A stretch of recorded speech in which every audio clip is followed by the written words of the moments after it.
प्रिय विद्यार्थी मित्रांनो, तुमचा कमी वेळात अभ्यास व्हावा म्हणून आपण शॉर्ट ट्रिक व्हिडिओ बनवतो आहोत आणि त्याचा दुसरा व्हिडिओ आता आपण बनवत आहोत। चॅप्टर आहे रोटेशनल डायनॅमिक आणि कन्सेप्ट आहे रोलिंग मोशनची।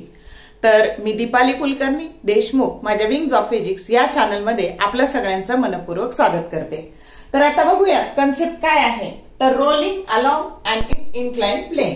मग आता बॉडी कोणत्या कोणत्या रोल होऊ शकतात, तर रिंग किंवा हॉलो सिलेंडर, डिस्क किंवा सॉलिड सिलेंडर, सॉलिड स्फिअर आणि हॉलो स्फिअर किंवा स्फेरिकल शेल।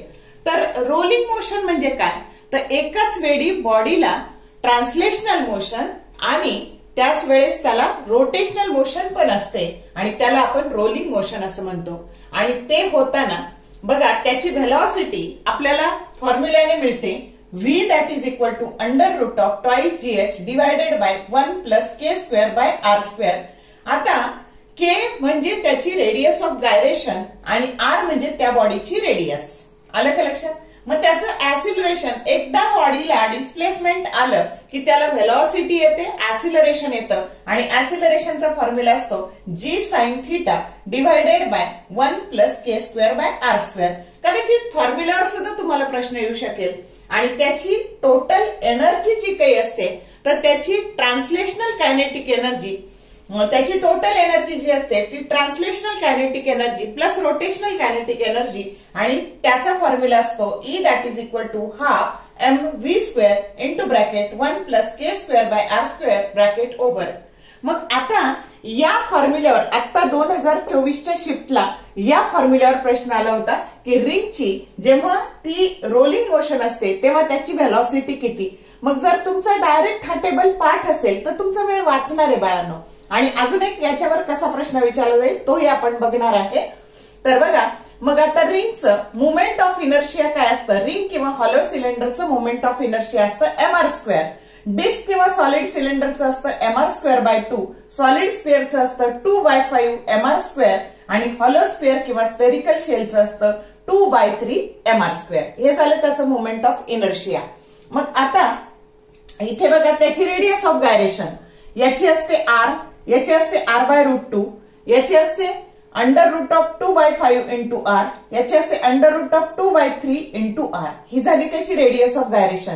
आता k square by r square त्याचा रेशो असतो याचा 1, याचा असतो 1/2, याचा असतो 2/5, याचा असतो 2/3 आणि ह्या फॉर्म्युल्यात एकदा तुम्ही किमती घातल्या, ही k square by r square मिळाली की त्याची किंमत इथं घातली तर आता बघा √2 1 plus k square by r square 1 आहे, 1 प्लस 1 2 झाले आणि हे 2 आणि हे 2 काय झाले, कॅन्सल झाले आणि म्हणून त्याची व्हेलॉसिटी आली √gh।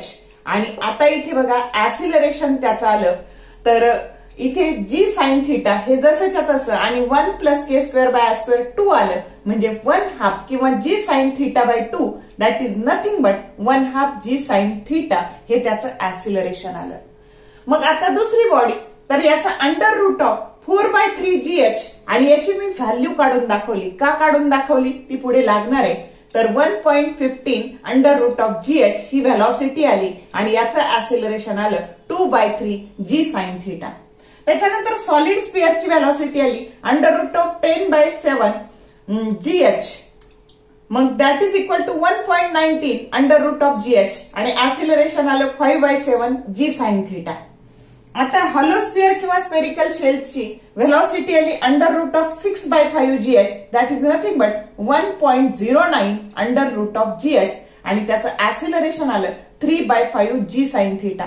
आता तुम्हाला प्रश्न कसा विचारला की सेम हाईट वरून, आलं का लक्षात, आपण काय काय सोडलं एकाच वेळेस, सॉलिड स्फिअर, डिस्क किंवा सॉलिड सिलेंडर आणि हॉलो स्फिअर किंवा रिंग हे जर एकाच वेळी सोडलं तर कोणती बॉडी सगळ्यात आधी पोहोचेल इथं। तर बघा उत्तर आहे सॉलिड स्फिअर। का, तर व्हेलॉसिटी कुणाची जास्त आहे, तर सॉलिड स्फिअरची। म्हणून मी इथं तुम्हाला व्हॅल्यू काढून दाखवल्या की 1.9 हे मोठं आहे, आलं का लक्षात। मग सगळ्यात आधी कोण पोहोचेल, सॉलिड स्फिअर, मग कोण पोहोचेल, डिस्क किंवा सॉलिड सिलेंडर, मग कोण पोहोचेल? हॉलो स्फिअर किंवा स्पेरिकल शेल. आणि सगळ्यात शेवटी कोण पोहोचेल? रिंग.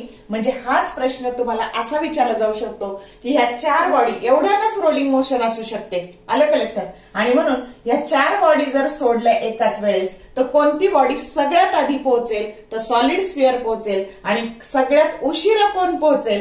तर रिंग पोहोचेल. तर या प्रश्नांची उत्तर या सगळ्या टेबलमध्ये दिलेली आहेत. तर बघा, कोणत्याही बॉडीची तुम्हाला व्हेलॉसिटी विचारली जाऊ शकते, कोणत्याही बॉडीचं तुम्हाला ऍसिलरेशन विचारलं जाऊ शकतं, किंवा आता मी जो प्रश्न सांगितला असाही प्रश्न विचारला जाऊ शकतो, किंवा या फॉर्म्युल्यावर डायरेक्ट प्रश्न येऊ शकतो की व्हेलॉसिटीचा फॉर्म्युला काय आहे, ऍसिलरेशनचा काय आहे. आलं लक्षात? असे प्रश्न या टॉपिकवर पडू शकतात. तर बघा, जर तुम्हाला व्हिडिओ आवडला तर लाईक करा, शेअर करा, कमेंट करा. चॅनलला सबस्क्राईब केलं नसेल तर सबस्क्राईब करा, जेणेकरून येणाऱ्या व्हिडिओचे नोटिफिकेशन तुम्हाला मिळत जातील. All the best for your upcoming exam and thank you for watching this whole video.